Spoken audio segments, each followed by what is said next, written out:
Here's baby Hallie. She's 8 months old and super tight in basically every aspect of her body. You can see even when she's sitting, she's pretty rigid. She doesn't want to rotate very well to the left or to the right.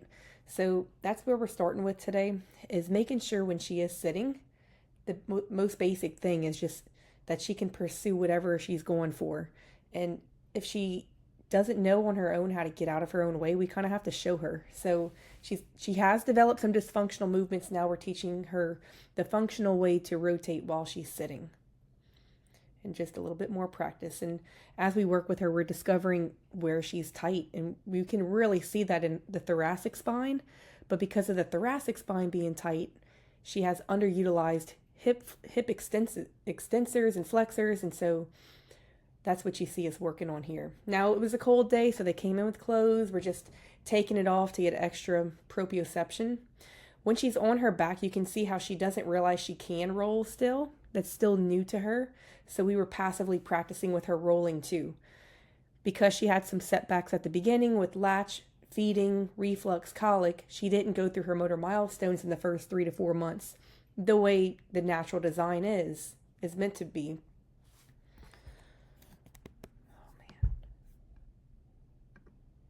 Here's baby Hallie. So she came in very, very rigid, and at 8 months old still was not rolling easily, did not like being on her back, did not like being on her tummy, but finally learned how to sit because, I mean, when you go to the different caretakers, they're all putting, by the time you're 6 to 8 months old, in something where you're sitting up. But it's great that she can sit up on her own, but she didn't develop the things she needed to develop before the sitting on her own. So we're kind of going backwards in time here and trying to find and troubleshoot where is she tight. You can probably see, obviously in this clip here, she's very tight in her hips, but also her inability to rotate easily over shows that she's extremely tight in her thoracic spine. So that's what we're working on next, is to make sure that she can, if she wants to pursue a toy towards one side of her body or the other, that she can rotate. You can see how she kind of rears up here. That's babies that typically didn't roll well. They try to do a sit-up and they don't realize that they can just kind of tort their body into a roll. So that's where passively showing them, I'm bringing her arm underneath, showing her that she can roll is going to light up that part of the brain and her corpus callosum and her cerebellum, all the things that bring body and space awareness to her.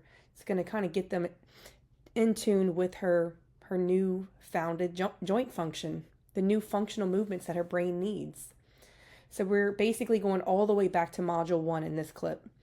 We're getting her to roll with ease, and she was complaining a little bit, so we tried to distract her and try to make her understand our reasoning for doing this as well. So we're getting her in all fours, making it fun and exciting, because that's the next progression here in her skills. But until she gains the range of motion she needs in her hips and in her thoracic spine, we want to continue to promote these functional movements. For the reason of falling as well. She should have used both arms to fall just now, and she just kind of went with it. And so that's another reason she has to get that thoracic torsion restored. And look, that was wonderful. What she just did, that was amazing. She wasn't doing that at the start of the clip. So that's how quickly these little babies learn how to progress through these movements. I'm trying to see if she'll do her hip easier here. She's still holding those arms back. So what we're going to do is put this toy up easier for her. Let's put it at chest level. Now she's a little bit more motivated. It's probably not as painstaking to do some of these movements. Much more reasonable to ask a baby to reach at that height. She was still refluxy, so we had to do a little cleanup here. Don't be surprised if you do have a baby with reflux still at this stage of the game, that we're going to antagonize that a little bit. We're actually changing the way their diaphragm is shaped within their thoracic spine whenever we're working with them. At this stage, you can see we had to work on her side play because she didn't want to relax that neck when she was on her side. So we're just trying to reteach all the things. If your baby is tight, basically, just go back to module 1 and redo all the module 1 movements and work your way up back into module 3. There are short videos in module 2. I would go through 4, 5, and 6, and just make sure your baby can do all of these movements still. And now we're going all the way back to back play.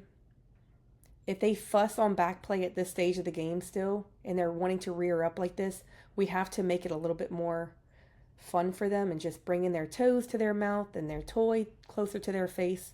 But they'll get it. We're not torturing them.